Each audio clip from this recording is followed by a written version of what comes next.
Ya, selamat malam buat Bapak Ibu yang sudah bergabung di acara sosialisasi Homeschooling Smart dan juga pembukaan SMP ya, kelas SMP di Homeschooling Smart. Ya, puji Tuhan semua karena anugerah Tuhan kita dapat melaksanakan sosialisasi ini. Nah, kita akan mulai. Uh, untuk yang pertama kita akan uh, ada pembukaan gitu ya, kemudian nanti ada doa gitu ya. Selamat datang Pak Jeffrey dan juga Bu Esther ya. Selamat bergabung. Ya, perkenalkan saya Niko, saya host dari acara sosialisasi pembukaan uh, di Homeschooling Smart dan juga di SMP gitu ya, SMP Homeschooling. Oke, kita akan mulai dengan doa. Saya pemimpin dengan dan bagi Bapak Ibu boleh menyesuaikan ya. Mari kita berdoa. Terima kasih Bapak buat malam hari ini Tuhan. Engkau yang memperkenankan kami berkumpul dalam Zoom meeting ini Tuhan untuk membahas homeschooling serta uh, semua persiapannya untuk menjelang tahun ajaran yang baru. Kami percaya Tuhan, Engkau yang membimbing pembicaraan kami, sehingga apa yang kami bicarakan dan diskusikan semuanya dapat berjalan dengan baik dan berguna, supaya apa yang dijelaskan semua dapat tersampaikan dengan baik. Terima kasih Tuhan, kami memberkati meeting ini. Dalam nama Yesus kami berdoa. Haleluya. Amin. Selamat datang. Oke, mungkin sebelumnya boleh perkenalan dulu ya. Yang ya Miss Nina gitu mungkin boleh angkat tangan. Beliau adalah kepala sekolah dari Homeschooling Smart ini. Lalu ada Miss Nia, boleh angkat tangan ya. Miss Nia adalah guru. Lalu juga Mr. Dito. Nah, lalu ada juga Miss Nia ya, yang uh, yang Miss kedua, Rena. Miss Rena. Iya, karena ada dua Miss Nia, jadi Ya, ini Miss Rena saja. Supaya enggak bingung. baik. Dan juga saya Mr. Niko, saya juga guru di homeschooling ini. Oke, selamat datang buat Pak Devi. Panggilannya Ibu Esther, benar ya? Ya. Oke. Uh, untuk pembukaan ya mungkin dan juga nanti dilanjutkan dengan presentasi. Boleh saya persilahkan Miss Nina ya untuk Iya. uh, silakan. Selamat malam, Miss dan Mister, Bapak dan Ibu yang sudah meluangkan waktu untuk malam hari ini. Terima kasih. Dan seperti tadi sudah diperkenalkan oleh Mister Niko, jadi saya di sini sebagai kepala Homeschooling Smart, yang mana Homeschooling Smart ini ada di bawah Persekutuan Family Blessing. Ya, Persekutuan Family Blessing itu adalah persekutuan interdenominasi yang ada di beberapa kota. Dan untuk Homeschooling Smart ini memang base-nya itu ada di Jogja gitu ya. Walaupun murid kami saat ini lebih banyak yang online, yang di luar Jogja seperti itu, karena memang sekarang kan eranya gitu, sudah semenjak pandemi itu kan sudah tidak dibatasi sekolah itu hanya di satu gedung gitu ya, datang muridnya, tapi bisa benar-benar secara virtual gitu. Jadi kami Homeschooling Smart ini mungkin Mr. Niko bisa sambil tampilkan PowerPoint-nya. Baik. Ya. Ya, untuk Homeschooling Smart sendiri memiliki visi berkat untuk bangsa. Jadi berkat untuk bangsa ini dari visi tersebut kami memiliki misi. Yang pertama adalah kami menerima murid-murid smart dari latar belakang apapun, baik agama, ekonomi, maupun daerah gitu ya. Jadi seperti tadi saya sampaikan nih, murid kami ada yang di Kalimantan, ada yang di Jakarta, ada yang di Jawa Tengah gitu ya. Jadi untuk agama sendiri memang kami di bawah Persekutuan Family Blessing, otomatis kami base-nya itu adalah Kristiani. Tapi kalau misalnya agama dari selain Kristiani bagaimana? Jadi kami memang ada Bible time. Kami membebaskan murid untuk kalau misalnya mau join silakan gitu. Kalau misalnya dia tidak bersedia, kami tidak memaksa. Namun untuk misalnya nilai agama untuk apa namanya anak-anak yang bukan Kristiani, ya mereka mencari ke ininya sendiri, apa namanya kayak mungkin di TPA atau apa gitu ya yang di daerahnya masing-masing. Jadi kami menerima nilainya saja untuk agama. Tapi pada dasarnya kami tidak menutup identitas kami sebagai homeschooling Kristen, dan kami juga mengajarkan tidak hanya pada saat Bible time tetapi pada saat berdoa, pada saat apa yang kami biasanya presentasikan gitu ya, pelajaran-pelajaran yang bisa kami kaitkan dengan kebenaran firman Tuhan seperti itu. Next, Mr. Nico. Ya. Untuk misinya, Mr. Nico. Next. Ya. Dan yang kedua, pembelajaran holistik. Itu menjadi misi kami yang meliputi kognitif, kemandirian, sosial emosional, dan spiritual. Jadi kalau sekolah gitu ya, pendidikan, kami berprinsip bahwa pendidikan itu tidak hanya bersifat akademik gitu ya, tetapi sebenarnya pendidikan itu adalah mencakup nilai-nilai kehidupan gitu ya, unsur kehidupan, aspek kehidupan, yang mana itu kognitif berhubungan dengan tidak hanya akademik tapi juga logika gitu ya, problem solving, terus kemandirian, kemudian sosial emosional, bagaimana apa namanya dalam pendidikan ini sosial emosional itu juga penting untuk anak-anak itu berkembang gitu ya, karena itu sangat mempengaruhi dalam proses mereka menghadapi tantangan, menghadapi masalah gitu. Dan yang terakhir yang tidak kalah penting adalah spiritual seperti yang saya sampaikan sebelumnya. Nah, yang ketiga adalah membangun karakter anak. Nah, membangun karakter anak ini bagaimana, Miss? Kan homeschooling ini misalnya kalau tinggal di luar Jogja gitu ya, nggak onsite, kan online tuh bagaimana? Karena kan seminggu hanya 3 kali, itu hanya 2 jam. Nah, namanya juga homeschooling. Nah, jadi kita memang kerjasama dengan orang tua, untuk membuat rencana gitu ya, rencana program ini anak saya contohnya gitu ya. Anak saya itu ini Miss, apa namanya? Dia tuh agak susah gitu loh, agak susah untuk diajak taat pada aturan misalnya.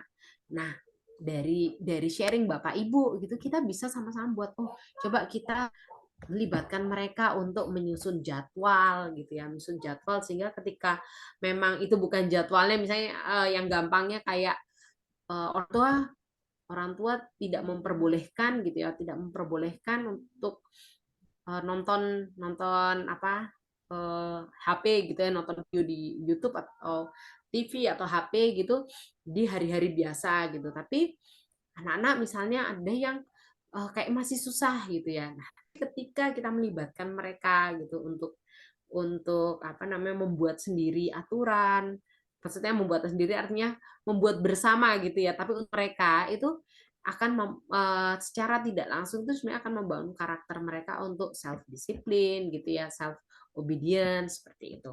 Kemudian melibatkan orang tua secara aktif dalam pembelajaran. Yang keempat ini seperti yang saya sebutkan tadi, di yang ketiga salah satu contohnya itu tadi ya. Jadi tidak hanya berbicara soal berarti saya harus ada di sebelahnya anak saya terus nih Miss gitu. Sepengalaman kami punya beberapa murid dari anak yang kelas 1 TK dan kelas 6 itu justru yang kelas 1 ya, kelas kecil ini orang tuanya bekerja gitu. Jadi hanya sekitar berapa minggu pertama itu orang tuanya ikut di awal-awal gitu. Tapi akhirnya karena memang kondisi orang tuanya harus bekerja gitu ya, bekerjanya di institusi. Jadi anaknya akhirnya terbiasa untuk mandiri. Tapi kami terus berkomunikasi dengan orang tuanya, misalnya ada apa namanya lanjutan tugas atau ada proyek apa gitu. Jadi tetap hanya keterlibatan orang tua itu sangat dibutuhkan di homeschooling ini. Selanjutnya, Mr. Riko.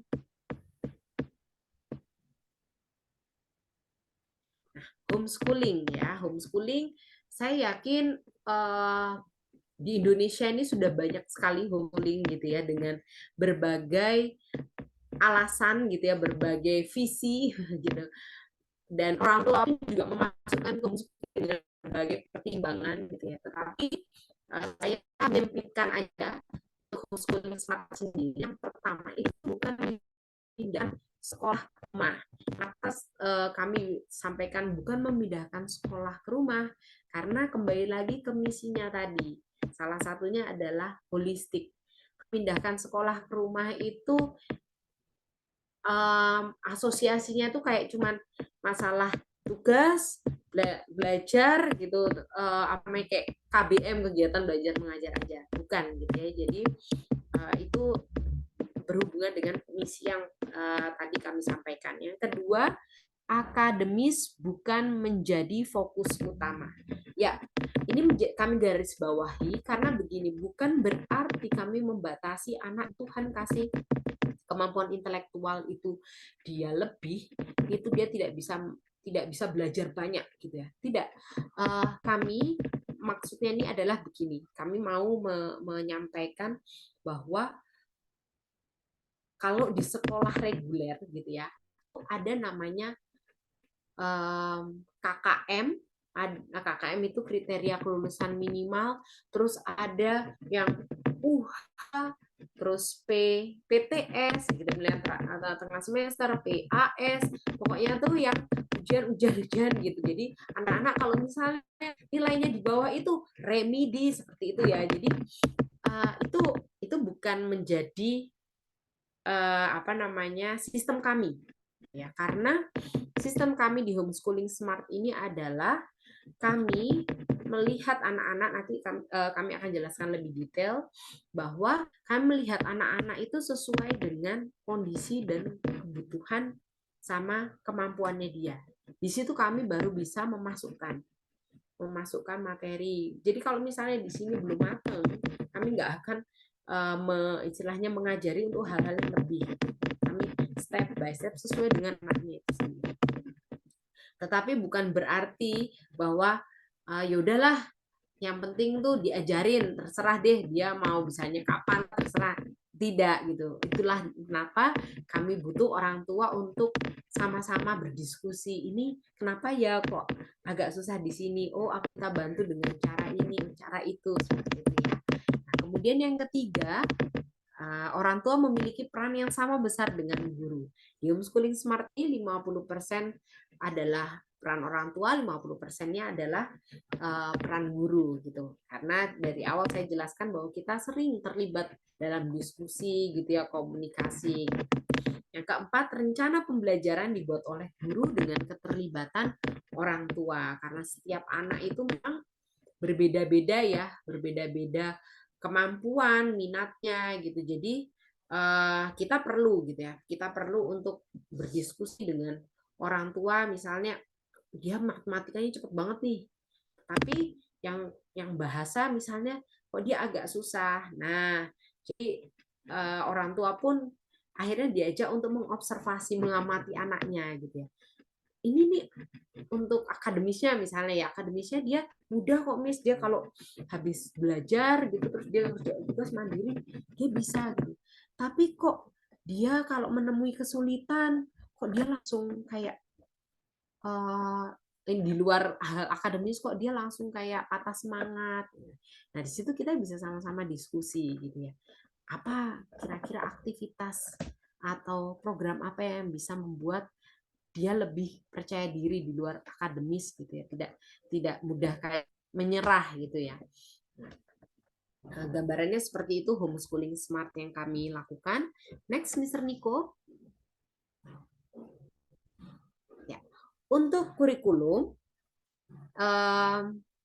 ya maaf ini belum saya tambahkan. Jadi yang pertama mengacu pada kurikulum nasional dengan modifikasi. Maksudnya itu dalam kurung SD dan SMP. Karena kami SMP memang baru akan dimulai di tahun ajaran ke depan ini 2024-2025. Jadi kami melihat ketika kami menyusun kurikulum, kami melihat kurikulum nasional secara besar. Kemudian kami melihat memang apa yang kira-kira bisa kami modifikasi gitu ya. Kami modifikasi sesuai dengan ya memang sistemnya homeschooling seperti itu. Jadi memang kalau kalau mau dibandingkan dengan sekolah biasa yang misalnya anak SMP gitu ya, matematika itu bisa seminggu berapa jam pelajaran gitu ya. Mungkin di homeschooling tidak seperti itu gitu. Tapi bukan berarti bahwa anak tidak belajar matematika. Tapi kami berusaha memodifikasi kurikulum itu sehingga anak tetap secara prinsip mereka belajar tentang matematika gitu ya. Nah, kemudian yang kedua mengoptimalkan 5 area pembelajaran ini untuk yang level KBK ya, bahasa, matematika, life skill, sensorial motorik dan pengetahuan umum. Sebenarnya untuk yang SD dan SMP itu juga di area life skill gitu ya, di area life skill itu juga kami apa namanya biasanya susun beberapa kegiatan gitu yang itu bisa mengasah kemampuan uh, praktis sehari-hari. Ada kami tuh berkebun gitu ya, ada memasak gitu. Jadi mungkin kalau kalau apa namanya anak-anak belum terbiasa untuk masuk dapur gitu, untuk berkebun gitu ya, ya kita hal yang simpel-simpel dulu aja gitu mengajak anak-anak. Nah, kemudian yang ketiga menyesuaikan kondisi dan kebutuhan anak. Kurikulumnya yang keempat adalah rencana pembelajaran individual. Sama seperti yang saya sampaikan tadi. Next, Mr. Niko. Untuk jadwal kegiatan belajar, jadi untuk on-site itu yang domisili di daerah istimewa Yogyakarta dan Klaten, dan online itu yang di luar DIY dan Klaten. Nah, kemudian ada jenjangnya seperti ini, KBTK usia 3 sampai 6 atau 7 tahun. Yang kedua SD dibagi menjadi 3 kelompok. Jadi kelompok yang pertama kelas 1 2, kelompok yang kedua kelas 3 dan 4, kelompok yang ketiga kelas 5 dan 6. Nah, untuk kelompok SMP ya jenjang SMP kami untuk tahun ajaran depan ini kami hanya menerima siswa kelas 7 gitu ya. Jadi apa namanya kalau misalnya ada yang daftar kelas 8, kelas 9 pasti kami belum bisa menerima gitu ya.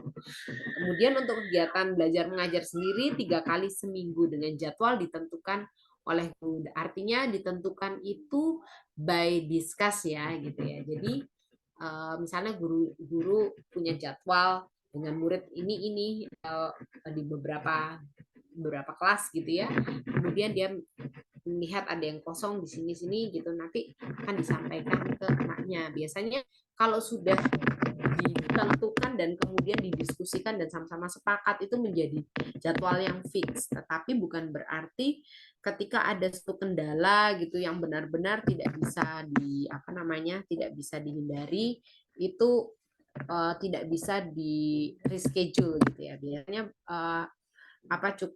cukup bisa didiskusikan dengan anak maupun orang tua. Tapi biasanya tetap ada jadwal fix. Next, Mr. Niko.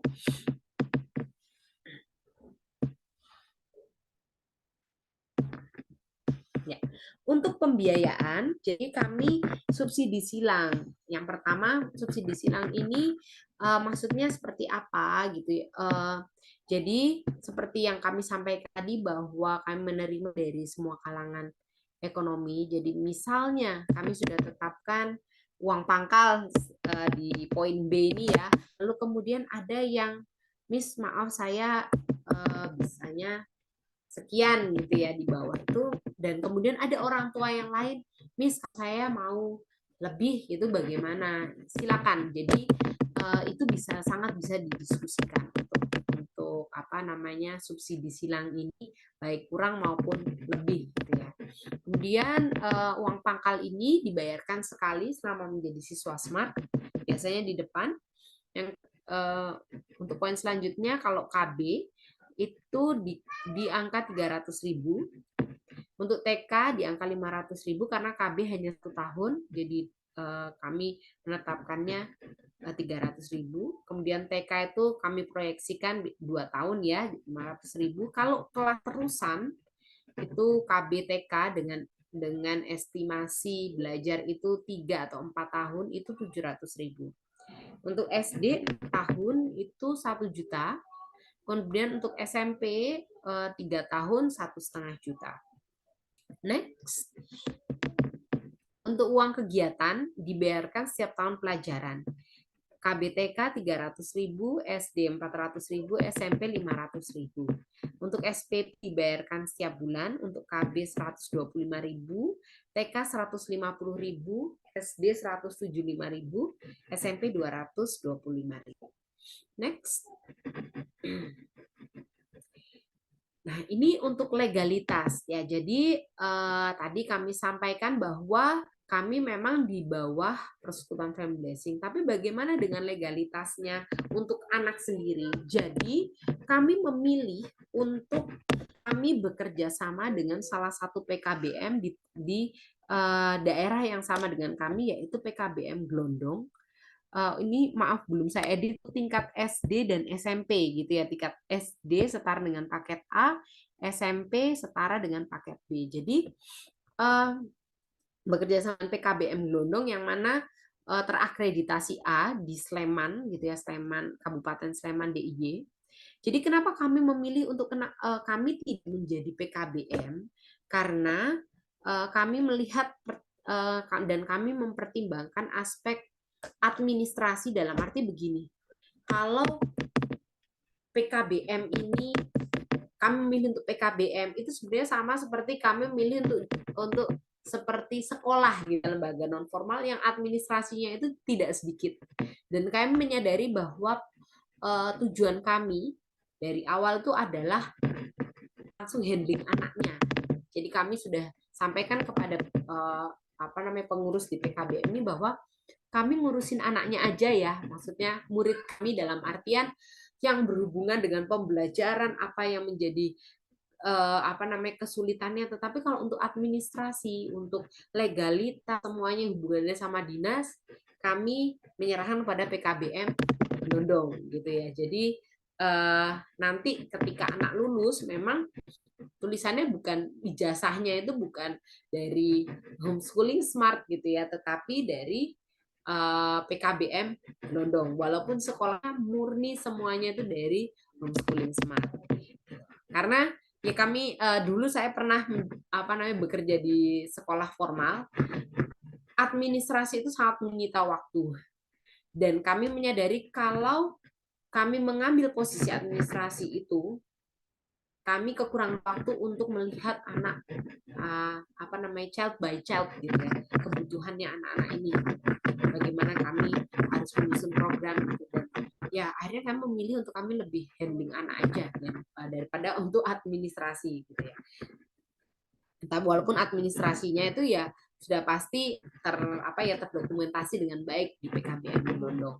Dan untuk yang kedua, berhubungan dengan legalitas, siswa mendapatkan NISN, Induk Siswa Nasional, dan berhak ikut ujian kelulusan seperti siswa sekolah reguler. Jadi ada satu murid kami, dia dari luar kota, dia belum pernah sekolah sama sekali, dia masuk langsung kelas 1, dan puji Tuhan awal tahun ini gitu, jadi mau masuk semester 2 NISN-nya sudah keluar gitu ya. Jadi itu menjadi legitimasi bahwa dia menjadi statusnya adalah siswa nasional gitu ya, siswa Indonesia yang punya hak yang sama dengan siswa sekolah reguler. kalaupun nanti gitu ya dia orang tuanya gitu mungkin berkeinginan untuk masukkan ke sekolah reguler, itu tidak akan menjadi salah gitu karena dia punya hak dan status yang sama. Yang ketiga, siswa yang lulus bisa melanjutkan ke sekolah reguler ya. Jadi baik lulus ataupun mungkin di tengah-tengah itu tidak menjadi masalah. Selanjutnya, untuk konsekuensi sebelumnya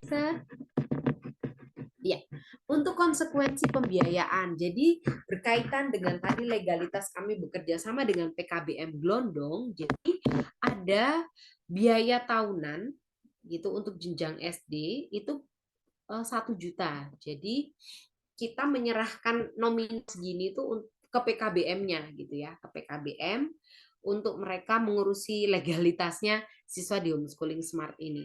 Nah, kemudian untuk tingkat SMP 1.500.000. Kemudian biaya ujian kelulusan kurang lebih 300.000. Kenapa saya tuliskan di situ kurang lebih? Karena memang itu belum bisa dipastikan dari awal gitu ya, karena biasanya itu dinas itu kan selalu ada pertemuan di semester 2 awal menjelang gitu. Jadi bahkan sampai saat ini pun dari PKBM Glondong ketika saya tanya biayanya berapa karena ada murid kami yang kelas 6 gitu ya. Dia kisaran 200 sampai 300-an. Jadi ya sudah saya cantumkan di situ kurang lebih 300 seperti itu. Nah, sumbangan dibayarkan saat kelulusan, jadi 500.000 itu sumbangan seperti bagi PKBM Glondong itu kayak uang pangkalnya buat mereka gitu ya. Nah, kemudian ini penalti, ada penalti dari PKBM Glondong memberlakukan penalti jika siswa mengundurkan diri sebelum lulus gitu ya. Jadi sebenarnya sama aja dengan poin C, cuman kalau poin C dia lulus dibayarkan pada saat akhir itu, dan kalau misalnya dia di tengah di tengah-tengah perjalanan SD kelas 3 atau kelas 4 atau bahkan kelas 2 gitu ya, mundurkan diri, tetap membayar nominal yang sama. Next. Untuk komunikasi dengan orang tua, jadi kami ada 2 macam. Untuk tertulis itu tiap semester untuk SD, SMP, dan untuk kami TK, SD, SMP sama tiap semester.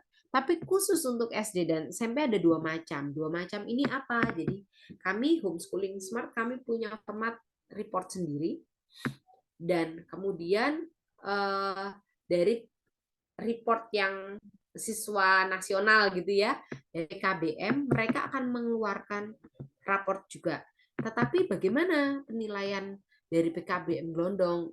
Karena mereka mengeluarkan raport kan gitu. Jadi tetap nilai itu dari kami, karena kami yang berinteraksi langsung dalam KBM bersama dengan anak-anak. Jadi KBM Glondong hanya menerima nilai yang sudah jadi dari kami.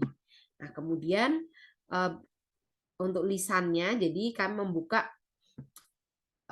komunikasi dengan orang tua secara lisan itu 1 kali tiap bulan atau tergantung kondisi dan kebutuhan. Misalnya dalam perjalanan 1 bulan gitu ya, atau belum 1 bulan, kayaknya nih ada yang perlu kita modifikasi gitu ya, ada perlu kita coba diskusikan tentang anaknya gitu ya, yang yang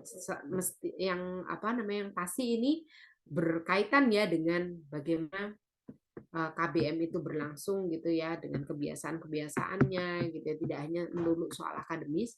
Itu bisa nanti guru menghubungi orang tua menghubungi guru. Kemudian untuk bahan ajar, untuk online, kami kirimkan soft file dan kirim paket. Paket tuh biasanya kalau ada material-material seperti kemarin itu kayak benih. Kami berkebun gitu, menanam kangkung, kami kirimkan benih kangkung seperti itu. Nah, kemudian untuk on-site, ya hard file gitu ya, seperti sekolah reguler biasa. Gitu. Next.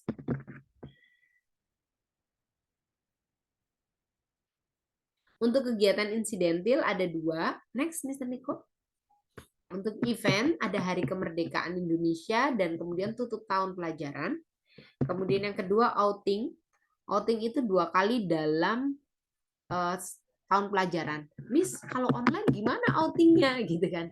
Nah, yang sudah kami lakukan bersama dengan anak-anak adalah outingnya adalah kita menentukan gitu ya, menentukan tema, kemudian nanti guru memberikan guidance gitu ya, arahan kepada muridnya apa yang perlu di tempatnya kemudian apa yang perlu dia dokumentasikan. Jadi nanti dia akan presentasi berdasarkan video atau berdasarkan foto yang dia ambil ketika dia melakukan outing seperti itu.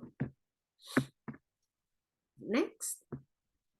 Untuk pembagian kelas ada KBTK seperti yang saya sampaikan tadi, KBTK kelas 1, 2, 3, 6 dan SMP. Nah, pembagian kelas ini mungkin selanjutnya bisa Miss Nia untuk meneruskan gitu ya untuk pembagian kelas maupun apa secara detail yang mau disampaikan.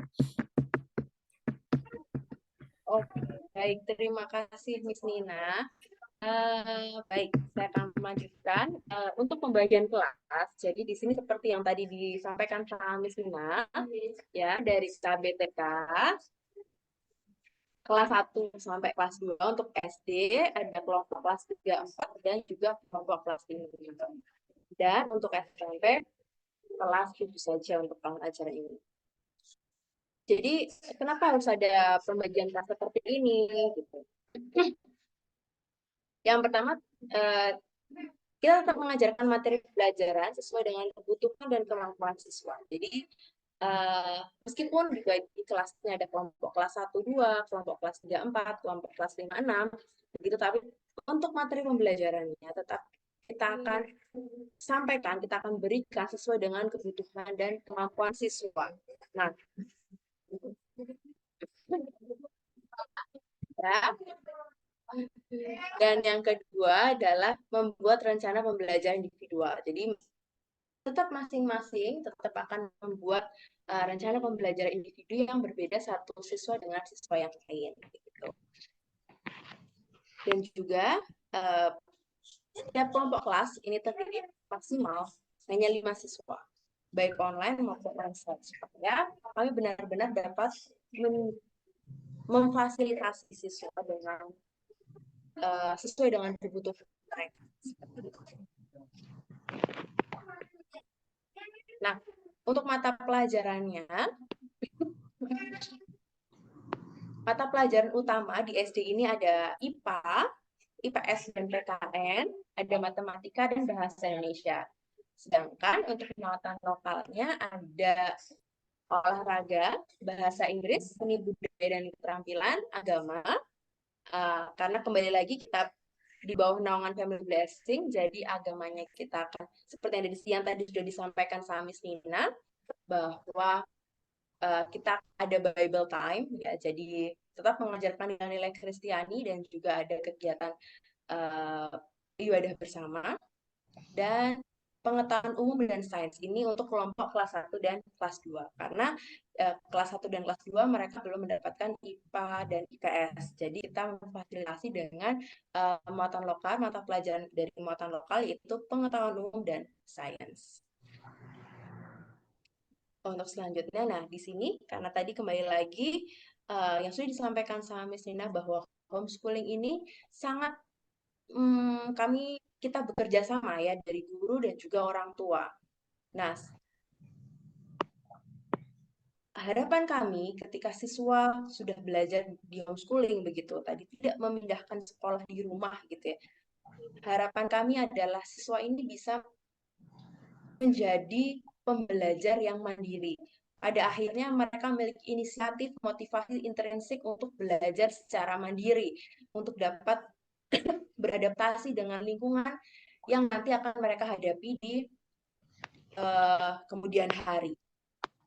Jadi peran orang tua yang kami harapkan di sini adalah menciptakan suasana belajar yang menyenangkan di rumah, ya, yaitu mendukung belajar dan menciptakan suasana dan lingkungan belajar yang kondusif.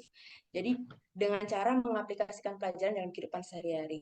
Juga bisa menciptakan atau menyediakan satu ruangan begitu yang memang khusus untuk anak ini belajar begitu. Jadi memang benar-benar kita berusaha untuk di rumah itu belajar itu menyenangkan.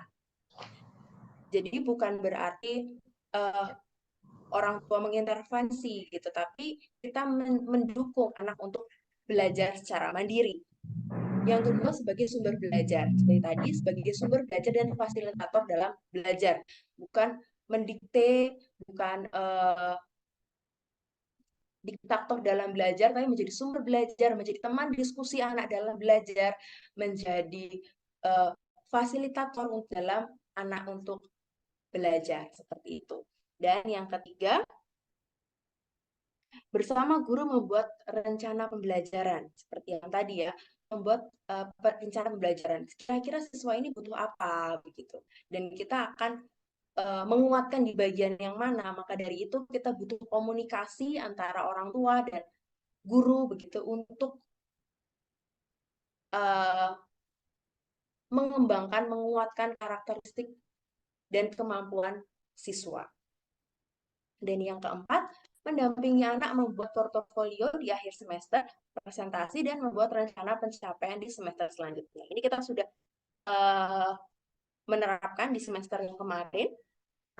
Jadi selama satu semester, tugas-tugas yang sudah anak-anak buat itu kita akan kumpulkan menjadi satu portfolio yang kita akan kembalikan kepada siswa, dan siswa akan merefleksikan tentang hal-hal yang sudah mereka kerjakan selama satu semester itu, kemudian akan dipresentasikan di depan orang tua dan guru, dan selanjutnya bersama dengan orang tua akan membuat pencapaian untuk membuat target kira-kira nanti di tahun selanjutnya, di semester selanjutnya itu bagian mana ya yang perlu saya perbaiki, yang bagian mana ya yang dapat saya kuatkan, sehingga untuk belajar selanjutnya, untuk tahun ajaran selanjutnya, untuk momen belajar selanjutnya itu lebih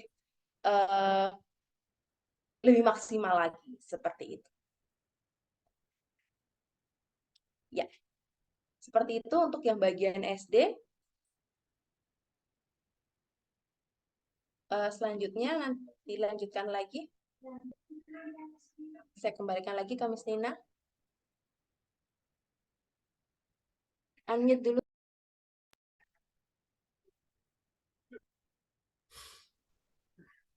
Ya, saya mungkin bisa share dulu contoh portfolio yang sudah kami lakukan bersama dengan anak-anak.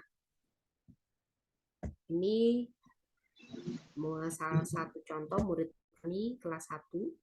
Jadi portfolio setiap anak pasti berbeda-beda ya, karena tugasnya bisa berbeda-beda juga. Contohnya seperti ini. Ya, jadi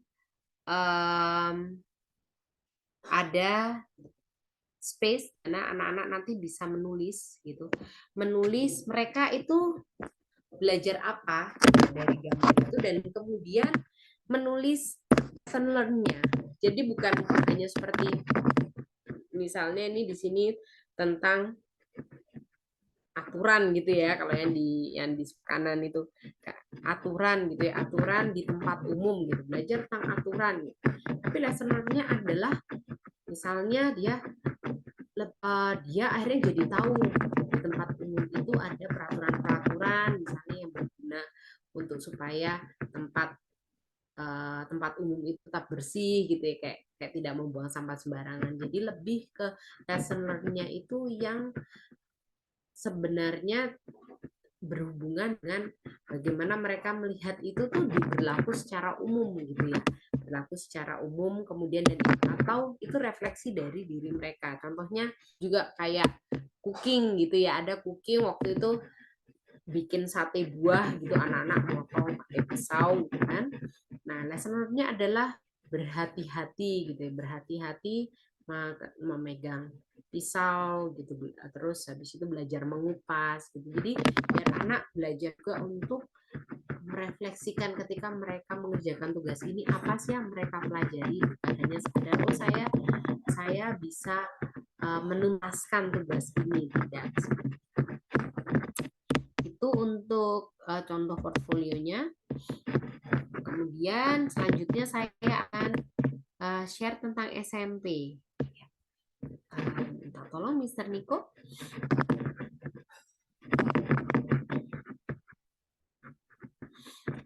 tentang SMP. Sejujurnya SMP ini ketika ini menjadi keputusan untuk kami mengadakan gitu ya di tahun ajaran depan itu, saya pribadi ketika saya merefleksikan ya, ini SMP ini sebenarnya apa sih gitu yang menjadi titik beratnya gitu, dan saya percaya itu semua campur tangan Tuhan ya gitu. Jadi tiba-tiba saya dibukakan seperti ini. Kalau kita melihat bahwa anak-anak di usia SMP itu anak-anak remaja yang mana mereka itu biasanya mengalami gejolak gitu, gejolak dalam diri mereka karena ada perubahan fisik, ada itu berhubungan dengan hormon juga, ada perubahan semuanya sepertinya kayaknya kok aku kayak beda gitu ya. Tapi yang saya dibukakan juga bahwa begini, kenapa kalau kita lihat zaman sekarang gitu, anak-anak bahkan SMP itu kalau di daerah tempat kami gitu ya, ada sampai kasus kelitih gitu ya di daerah DIY dan sekitarnya. Kelitih itu bahkan anak-anak usia yang SMP gitu ya, bukan bukan orang-orang dewasa, tapi SMP yang mereka berkelompok dan melakukan kejahatan. Kok sampai begitu ya gitu, padahal kalau dilihat dari usia masih muda gitu. Itu yang menjadi perenungan saya ketika saya bersyukur dibukakan bahwa begini, ternyata SMP ini, masa remaja ini adalah termasuk masa yang krusial dalam kehidupan manusia. Next, Mr. Nico, krusialnya seperti apa gitu ya? Karena mereka tergolong remaja, usia 12 sampai usia 17 tahun. Nah, siapakah remaja? Saya mengambil dua definisi gitu ya. Dan yang pertama dari Maria Montessori. Remaja adalah seorang manusia yang memasuki masa lahir kembali secara sosial, yang mengalami kejanggalan dan kerentanan secara fisik, sosial, dan emosional. Memasuki masa lahir kembali itu bagaimana? Newborn gitu ya. Kalau anak bayi, anak yang baru dilahirkan, jelas mereka baru lahir gitu ya, secara fisik mereka baru ada di dunia, mereka belajar untuk bicara, belajar makan, belajar jalan gitu ya. Tapi bagaimana dengan remaja? Kenapa mereka disebut dengan social newborn gitu ya? Karena itu masa di mana mereka tuh berbeda sama sekali gitu ya dari fase sebelumnya, 0 sampai 12 tahun yang disebutnya sebenarnya masih anak-anak. Remaja itu kalau peraturan gitu ya di Indonesia, undang-undang itu usia segitu tuh masih anak-anak. Tapi memang ada spesifikasi gitu untuk remaja ini.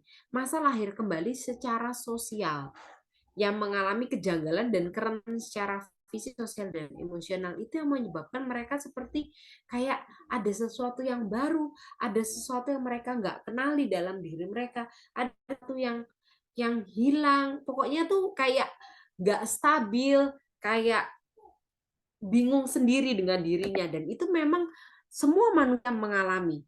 Nah, kemudian yang menurut Kemenkes, remaja adalah periode kehidupan manusia yang mana terjadi pertumbuhan dan perkembangan fisik, psikologi, dan intelektual secara pesat. Nah, dari definisi di atas, kita bisa melihat hal yang sangat diperlukan adalah kemampuan beradaptasi. Nah, kalau kemampuan beradaptasi dari seorang remaja itu rendah, kalau saya bisa simpulkan, kasus-kasus kejahatan yang banyak melibatkan anak-anak remaja dikarenakan mereka tidak berhasil menyesuaikan diri mereka dengan perubahan yang terjadi di dalam diri mereka. Sehingga ketika pengaruh luar itu secara masif masuk dalam kehidupan mereka, saya ngomong di sini pengaruh yang kalau sampai terjadi kejahatan kelitih yang melibatkan tawuran atau itu yang melibatkan anak remaja, karena apa? Masifnya itu adalah pengaruh yang negatif. Nah, tetapi kita lihat dulu juga dari karakteristiknya seorang remaja. Next, Mr. Nico. karakteristik remaja yang pertama keingintahuan yang tinggi, terutama tentang hal-hal di luar rumah mereka. Jadi kalau anak-anak sebelum SMP itu biasanya memang banyak main di rumah gitu ya. Mungkin kalau udah kelas 5, 6 SD mungkin mereka main agak lama gitu. Tapi mereka pasti masih mencari namanya rumah gitu ya, masih masih balik lagi gitu ya. Tetapi kalau sudah SMP, sudah usia remaja gitu, mereka sangat penasaran dengan apa sih sebenarnya yang terjadi di luar rumahku. Bahkan mereka mencoba untuk yang jauh sekalian gitu ya, yang ketemu orang-orang yang baru sekalian. Ya memang secara natural itu dorongan gitu ya.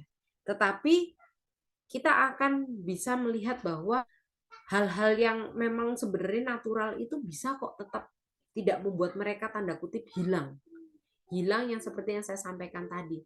Mereka akhirnya tidak kemampuan adaptasi atas perubahan diri mereka rendah dan mereka membiarkan yang masif dari luar yaitu yang negatif itu yang lebih berkuasa gitu ya dalam kehidupan mereka. Yang kedua, cenderung berani berbuat tanpa mempertimbangkan dengan matang konsekuensinya, ya. Yang ketiga, mengeksplorasi nilai sosial, ekonomi, dan diri sendiri, maksudnya mengeksplorasi dirinya sendiri. Nah, keinginan diakui sebagai orang dewasa dalam artian bebas bereksplorasi. Mereka pengen gitu ya, kelihatan aku tuh gede, aku tuh udah punya pendapat gitu ya. Aku bisa ini, aku mau mempelajari ini, mempelajari itu gitu. Tapi kalau kita lihat yang keempat, adult like, tapi juga child like. Mereka pingin seperti orang dewasa karena mungkin secara fisik ada anak yang memang fisiknya itu bisa jadi sama seperti orang dewasa gitu ya. Tapi sebenarnya dalam diri mereka gitu ya, secara kematangan sosial, emosional itu masih ada kanak-kanaknya gitu ya. Nah, itu yang saya sampaikan tadi kenapa banyak kebingungan terjadi di masa remaja ini. Next. Kebutuhan remaja apa? Yang pertama itu mengekspresikan diri. Yang kedua perkembangan moral. Yang ketiga kesempatan melakukan servis. Servis itu maksudnya kesempatan untuk melakukan pelayanan, berkontribusi terhadap sesuatu tanpa misalnya maksud saya gini, tanpa kayak memberikan sesuatu yang fisik, tapi oh aku dibutuhkan ya misalnya di apa namanya di Karang Taruna gitu ya. Oh, aku dibutuhkan di sana, aku bisa angkat-angkat gitu. Kalau ada kegiatan aku bisa bantu-bantu ngatur parkir kalau misalnya ada apa namanya acara besar di desa gitu ya. Nah, yang keempat ini yang kadang-kadang bisa jadi kita orang dewasa atau orang tua itu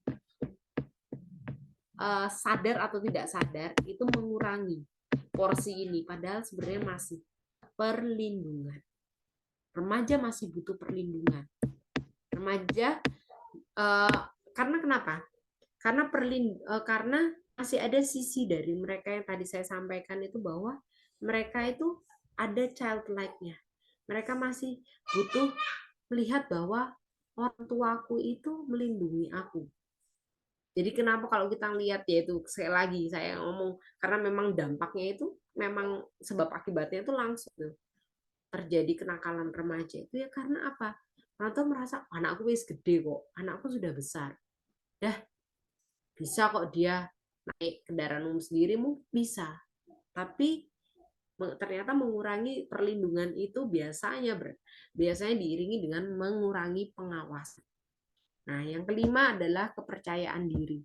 Mereka butuh sebenarnya itu mereka di perubahan yang terjadi dalam diri mereka itu mereka tuh sedang krisis kepercayaan diri dan mereka butuh support. Di sini saya mau ngomong adalah orang tua adalah memegang peranan terbesar untuk mensupport kepercayaan diri anak. Gitu ya. Saya ngomong tentang kepercayaan diri begini.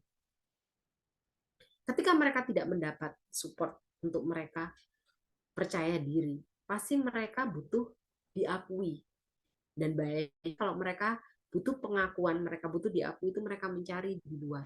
Dengan cara apa? Bergabung mungkin dengan kelompok-kelompok apa namanya kalau itu kenakalan-kenakalan remaja gitu ya, geng-geng seperti itu. Itu sebenarnya seperti lingkaran setan. Tapi kalau kita sudah tahu tentang kebenaran ini, dipercayakan sebagai orang tua dari remaja, guru dari remaja, mari sama-sama kita kerjasama untuk lingkaran setan ini putus gitu ya. Dan yang keenam, ini juga penting, dukungan, arahan, dan kepercayaan. Berbicara kepercayaan, kita belajar untuk memberikan mereka tanggung jawab. Selanjutnya,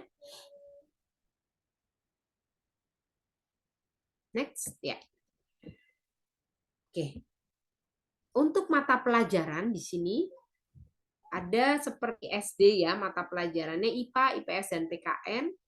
Biasanya kalau SMP itu IPA-nya itu terdiri dari fisika, biologi gitu ya, terus IPS ada geografi, ada sejarah. Nah, kemudian matematika, bahasa Indonesia, mautan lokal, olahraga, bahasa Inggris, seni budaya, dan keterampilan dan agama. Tetapi saya mau garis bawahi di sini untuk SMP, homeschooling smart ini akan memberikan integrated lessons by activity and project.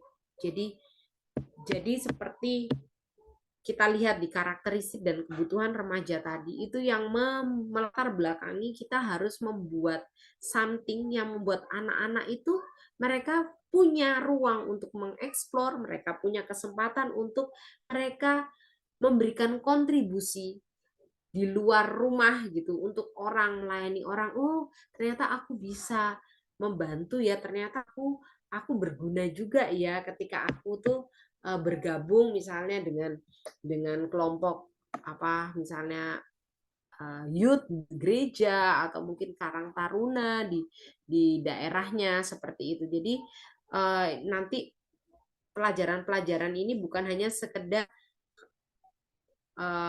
mempelajari oh ini pengetahuan gitu ya, tetapi lebih ke kita banyak activity and project gitu. Next, mungkin Mr. Dito bisa bantu saya untuk memberikan contoh aktivitas dan projectnya. Ya, terima kasih Miss Nina.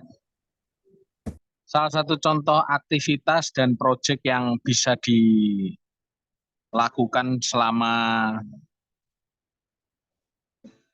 yang pertama membuat jurnal atau vlog A Day in My Life. Jadi A Day in My Life ini lebih seperti buat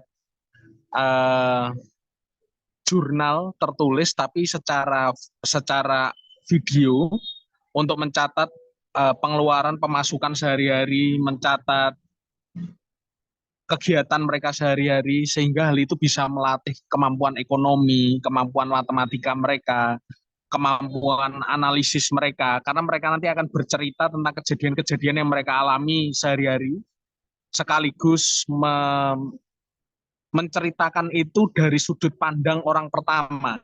Jadi apabila ada kejadian nanti, oh ini saya merasa seperti ini, itu membantu logika mereka untuk mencerna peristiwa yang mereka lihat menjadi suatu bahasa yang bisa dipahami oleh orang lain. Lalu yang kedua, aktivitas atau proyek di SMP ini bisa membuat sabun cuci piring, obat pel, atau sabun batang dari bahan-bahan yang nanti bisa dikirimkan. Dengan membuat bahan-bahan seperti ini, itu bisa membantu mereka memahami pelajaran kimia dan fisika secara lebih nyata. Karena terkadang kita belajar kimia dan fisika itu tidak paham tentang hasil akhirnya nanti. Nah, ini langsung dipraktekkan dan di situ nanti ada kemampuan matematika yang kuat yang harus diaplikasikan karena kesalahan perhitungan bisa membuat hasil akhirnya jadi tidak sesuai. Jadi kemampuan matematikanya juga dimasukkan, terus kemampuan kimia dan fisika, apalagi nanti kami juga akan memberikan semacam panduan untuk menghitung sebenarnya berapa sih biaya yang dikeluarkan untuk membuat 1 liter. Contohnya 1 liter sabun cuci piring, dan apabila dijual itu nanti harganya berapa, lalu kira-kira nanti bisa ambil profit berapa, dari situ nanti mereka akan belajar tentang proses ekonomi, proses jual beli, sehingga lebih lebih mendalam lagi proses pemahamannya.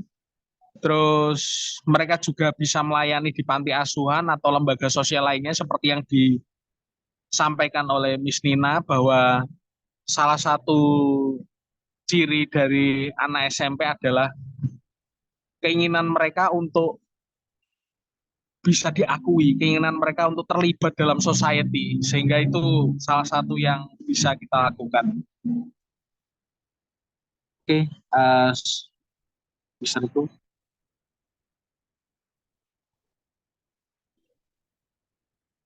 Orang tua di sini sebenarnya kurang lebih sama dengan SD. Yang pertama, menciptakan suasana belajar yang menyenangkan di rumah. Namun, jelas untuk perlakuan tidak sama ya dengan anak-anak SD ke bawah ya. Tapi untuk anak-anak yang SMP ini melibatkan anak dalam kegiatan di rumah sesuai usia dan kemampuannya. Contoh, kalau anak SD mungkin bisa membantunya itu dengan ikut terus membawakan barang. Tapi kalau anak SMP mungkin dilibatkan untuk belanja bulanan gantian gitu ya.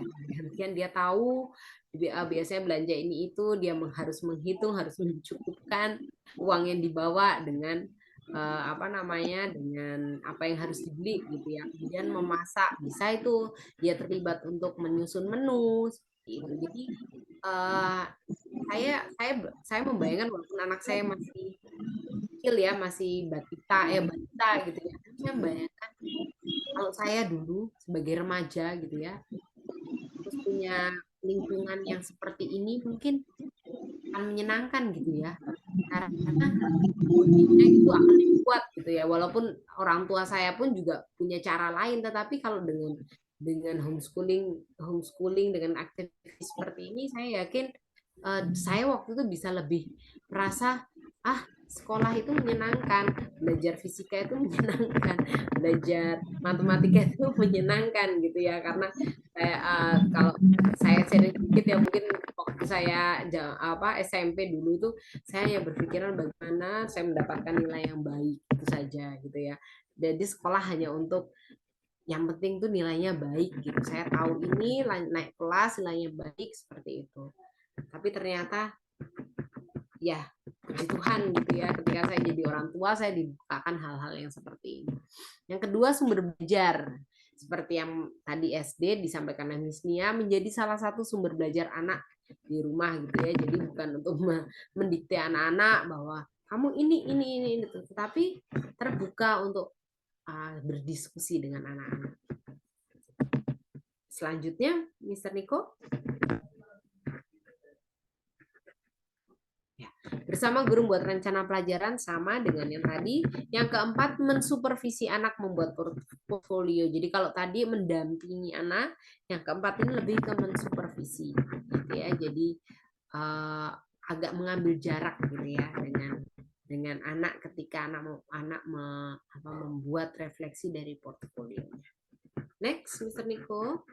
Saya rasa sudah ini. Terima kasih atas perhatian Bapak dan Ibu. Tuhan memberkati.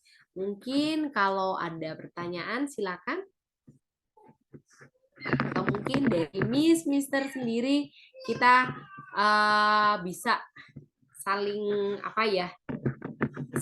kita bisa brainstorming. Ini serunya nih ngapain nih?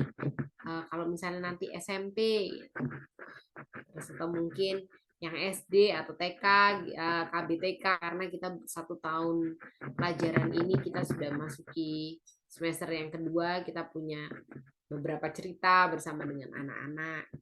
Silakan. Aku boleh daftar lagi nggak jadi siswa SMP? Soalnya menyenangkan sekali aku. Dulu kayaknya kita SMP nggak kayak gitu deh. Ya, kayak kan Miss Rena zaman kita SMP itu mikirnya gimana? Yang penting sekolahku favorit, tapi isinya. Iya. Guruku cuma masuk lagi dibaca, dimengerti, dipahami. Itu tidak. Udah 2 jam lagi balik. Gimana? Sudah dibaca? Terus gantian nulis di Terus papan akhirnya tulis. ujian udah nggak tahu isinya apa iya. Gimana nggak mau nyontekan ya? Bingung semuanya apa gitu. Jadi satu semester cawu ya dulu ya SMP cawu. Dia cawu dulu. Cawu itu ya gitu, guru biologiku cuma masuk, dibuka, dibaca, dipahami, sudah ditinggal. Terus datang lagi, gimana? Sudah, ya sudah selesai ya, sampai ketemu minggu depan. Hah? Mungkin Kayaknya kalau sekarang ya Miss Rena kita harus merubah ya paradigma sekolah favorit itu bukan dari sisi nilai ya Miss Rena ya, tapi bagaimana sekolah itu kalau saya mau ngomong mungkin agak ini ya, agak kasar ya, memanusiakan siswanya.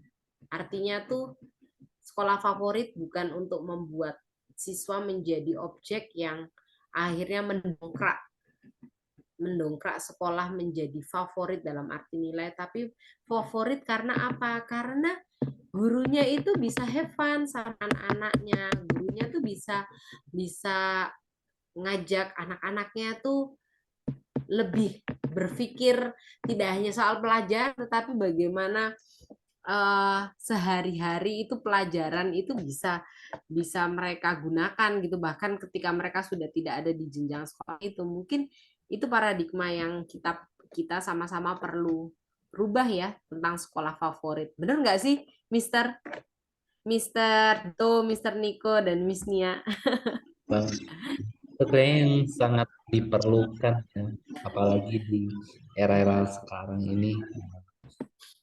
Ya, apalagi itu kan bisa menumbuhkan juga nilai kewirausahaan gitu kan. Betul. Lagi hanya jadi kalau orang bilang budak korporat gitu ya. Ya kerja, hidup untuk kerja gitu, tapi mereka justru bisa berinovasi bahkan menciptakan lapangan kerja buat yang lain gitu. Iya. intinya kalau dulu kan zaman sekolah tahun 90-an gitu ya, itu kan kebanyakan bukan aku ya, tapi kebanyakan itu anak-anak itu siswa tuh paling benci pelajaran matematika, ya kan? Karena kan gitu-gitu aja. Tapi kalau misalnya dibikin aplikasi penerapan beban sehari-hari, mereka jadi oh gini ya perlunya matematika. Kenapa sih aku perlu belajar begini gitu? Nggak semua tiap orang tuh suka matematika, gitu. Nggak Iya. setiap orang siswa tuh punya bakat, ya kan? Maksudnya kalau aku memang suka, walaupun mau diterapin nggak diterapin, aku senang aja emang hitung-hitungan. Tapi ada kebanyakan saudara-saudaraku, kakakku tuh paling kalau sudah matematika itu udah apa ya momok gitu, buat gurunya aja udah oh no, jadi gimana mau masuk kan, karena udah nggak tahu buat apa sih pelajaran ini, tujuannya apa sih, nanti aku gunanya ini tuh apa kayak gitu. Jadi sebenarnya bagus juga kalau apa yang kita pelajari itu kayak tadi ya, integrated tadi itu dalam sehari-hari itu ya ini ternyata bisa untuk ini ya, untuk ini, untuk ini. Jadi mereka juga apalagi anak SMP itu tadi ya perlu belajar tanggung jawab. Jadi ya mungkin mereka dikasih uang saku ya. Jadi kan mereka tahu dalam kok bisa satu minggu uang sakunya habis atau satu hari uangnya habis gitu. Jadi mereka juga bisa belajar gitu loh, menulis pengeluaran dan pendapatan gitu ya. It's good Iya. sih.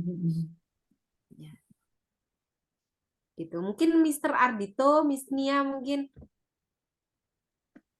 Dan saya juga mau menambahkan ya kalau buat Jadi aku diterima apa enggak ini, Miss Nina?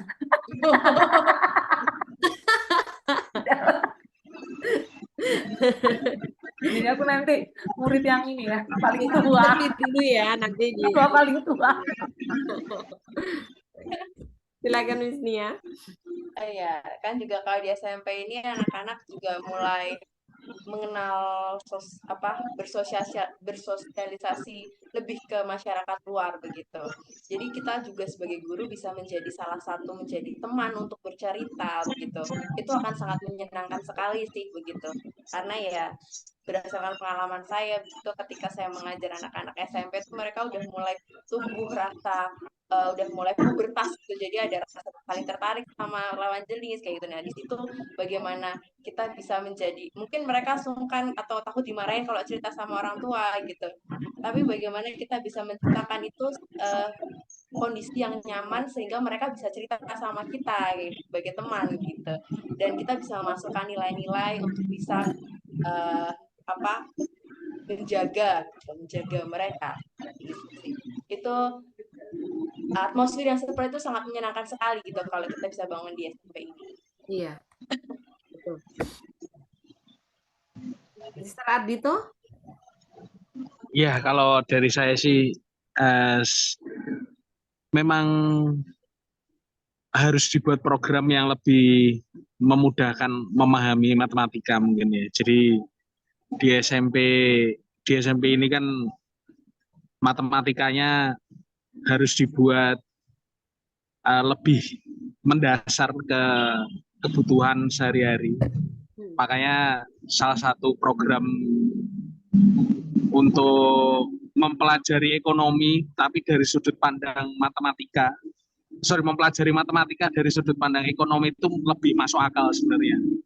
Jadi mereka bisa melihat kalau belanja segini ditambah ini, tambah ini, dijualnya segini, berarti profitnya cuma sekian. Kalau profitnya sekian, berarti uang sakuku itu berarti berguna. Mungkin jadi lebih bisa mengajari rasa syukur mungkin ya.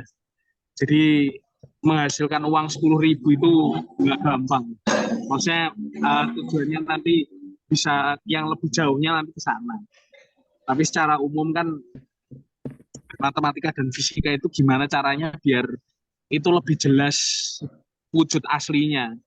Iya. Karena kalau selama ini kan kita belajar matematika dan fisika itu terlalu di langit-langit ya. Iya, A Rumus-rumus. tambah B sama dengan C. Kayak gitu kan jadi nggak masuk akal. Gimana kalau air ditambah apa bahan sabun ditambahin ini jadinya rupiah. Nah, itu kan mungkin mereka lebih lebih connect kan. Oh, ini bisa dijual ternyata. Iya. Iya, betul. Ya, saya bayangkan tadi itu ya ketika rekan-rekan guru komputer dan Miss cerita bagaimana fun banget ya SMP. Saya yakin tuh udah nggak ada kesempatan lagi tuh untuk mereka maksudnya ada kepikiran untuk aku tak gabung di kayak itu karena mereka udah sibuk dengan apa jadi minat mereka gitu dan mereka minat ini bisa menghasilkan sesuatu bisa berkontribusi gitu. Saya yakin sih tapi sayang ya kita perlu berdoa ya kita perlu berdoa juga untuk generasi saya rasa berdoa untuk generasi bahwa sekarang memang zamannya dengan segala hal yang sangat banyak kemudahan ternyata tidak membuat dunia jadi lebih baik gitu ya generasi dan jadi kita perlu berdoa supaya semakin banyak orang-orang dewasa yang tahu kebenaran orang tua yang atau orang-orang yang mau menikah dan mau menjadi orang tua dan memutuskan untuk memiliki anak terbuka akan nilai-nilai kebenaran supaya ketika mendidik mereka punya anak mereka mendidik anak benar-benar ya dalam kebenaran gitu ya. Saya miris sekali melihat berita-berita sekarang bagaimana anak bahkan kecil pun itu bisa melakukan hal-hal yang kalau saya bukan ngomong sebenarnya orang dewasa enggak bahkan untuk hal yang kita tuh baik orang dewasa maupun anak kecil sebenarnya tidak dibenarkan melakukan sesuatu hal yang jahat gitu ya tapi anak sekali ini yang sebenarnya mereka taunya hanya bermain tapi bisa melakukan hal-hal yang di luar kenormalan saya rasa itu udah apa namanya lebih dalam lagi gitu ya tidak hanya berbicara tentang pendidikan harus berarti dia harus masuk di sekolah yang begini begitu enggak dasarnya harus kembali ke home ke orang tua gitu jadi kalau kita dipercayakan Tuhan untuk mengelola homeschooling smart ya kita bersama-sama dengan orang tua berdoa untuk anak-anak supaya anak-anak itu mereka hidup dalam kebenaran, mereka hidup dalam nilai-nilai yang mereka akhirnya tahu rencana Tuhan dalam kehidupan mereka. Itu saja. Mungkin ada yang mau menambahkan? Kalau tidak ada, Mr. Niko menutup dalam doa atau mau kasih closing statement. Oh, ini bukan masa. Ya, saya kira cukup jelas ya semuanya sudah sangat jelas. Ya kita sama-sama berdoa buat homeschooling smart ini semakin Tuhan percayakan dan seperti penasehat ministry katakan ya Babi nih ya benih yang ada kita sama-sama kembangkan gitu supaya bertumbuh dengan baik ya begitu. Oke, Miss Nina, Mr. Dito, Miss Nia dan Miss Rena, terima kasih dan juga mungkin tadi orang tua yang sempat datang ya. Terima kasih buat semuanya. Mungkin yang lihat video ini juga nanti kalau ada yang mau ditanyakan boleh silahkan komen aja di YouTube atau boleh nanti melalui kontak yang ada di Miss Nina begitu ya. Melalui Instagram bisa, Mr. Niko? Ya boleh ke IG gitu ya, ke Instagram aja nanti langsung DM IG-nya itu sebentar saya lihat ID-nya ya. Ya benar. Homeschooling Smart ya. Jadi @homeschooling_smart ini disambung semua. Nanti langsung DM di situ juga ada info-infonya di follow begitu. Oke, kira-kira begitu saja. Mari kita akhiri dalam. Terima kasih Bapak untuk malam hari ini Tuhan kami sudah selesai untuk sosialisasi program Homeschooling Smart dan juga pembukaan SMP Homeschooling Smart ini Tuhan. Kiranya Bapak semua informasi yang ada dapat diterima dengan baik oleh setiap penonton, pendengar, juga tadi partisipan yang ada.